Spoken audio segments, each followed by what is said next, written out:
Welcome to Spin News.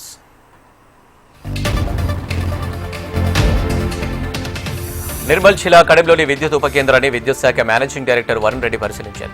రానున్న వర్షాకాలం నేపథ్యంలో విద్యుత్ సరఫరాలో అంతరాయం రాకుండా అప్రమత్తంగా ఉండాలని సిబ్బందికి సూచించారు. కోనసీమ జిల్లా రాజులలో మాజీ మంత్రి అమర్నాథ్పై టీడీపీ మహిళా ప్రతినిధులు ఫిర్యాదు చేశారు.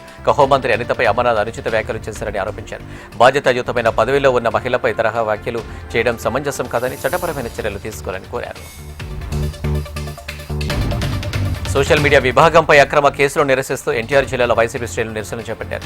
టీడీపీ అధికారంలోకి వచ్చిన 2 సంవత్సరాల్లో వైసీపీ సోషల్ మీడియా నాయకులు కార్యకర్తలపై అక్రమ కేసులు పెట్టి అరెస్టులు చేస్తుందని ఆరోపించారు. దాదాపు 800 మంది సోషల్ మీడియా కార్యకర్తలను అక్రమంగా అరెస్టు చేసి ఇబ్బందులకు గురి చేస్తుందన్నారు. కరీంనగర్ పట్టణంలో స్కూల్ పిల్లలను తరలించే వాహనాలను పోలీసులు తనిఖీలు చేశారు. వాహనాలకు ఫిట్నెస్ లేకున్నా, డ్రైవర్లకు లైసెన్స్ లేకున్నా, ఓవర్లోడ్తో పిల్లలను తరలిస్తున్న వాహనాలపై కేసులు నమోదు చేసి వాహనాలను స్టేషన్కు తరలించారు. ఆదిలాబాద్లో ఎయిర్పోర్టుకు వడివడిగా అడుగులు పడుతున్నాయి. బెంగళూరు నుంచి వచ్చిన ఎయిర్ ఫోర్స్ అధికారులు జాయింట్ యూజర్ ఎయిర్పోర్టుకు సంబంధించిన సర్వే నిర్వహించారు. ఎయిర్పోర్ట్ నిర్మాణానికి అవసరమయ్యే స్థలాలు పరిశీలించారు. భూసేకరణ తదితర అంశాలను ఎమ్మెల్యే శంకర్, ఎంపీ నగేష్, జిల్లా కలెక్టర్ రాజాశిష ఎయిర్ ఫోర్స్ అధికారులకు తెలిపారు.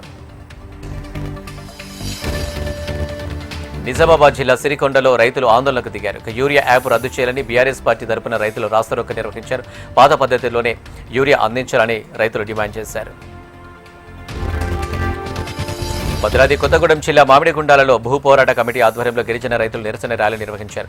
ర్యాలీలో సిపిఐ, ఆదివాసీ సంఘాల నాయకులు పాల్గొన్నారు. 50 ఏళ్లుగా సాగు చేసుకుంటున్న పేద గిరిజనుల సీలింగ్ భూములను భూస్వాములు ఆక్రమించడం చట్ట విరుద్ధమన్నారు నాయకులు. హోంమంత్రి వంగలపూడి అనితపై గుడివాడ అమర్నాథ్ చేసిన వ్యాఖ్యలపై మహిళా నాయకురాలు మండిపడ్డారు. గుంటూరులో మాజీ డిప్యూటీ మేయర్ షేక్ సజీ ఆధ్వర్యంలో మహిళా నాయకులు నిరసన కార్యక్రమం చేపట్టారు. సత్యసాయి జిల్లా కదిరి ప్రభుత్వ ఏరియా ఆసుపత్రిలో అరుదైన సాధారణ ప్రసవం విజయవంతమైంది.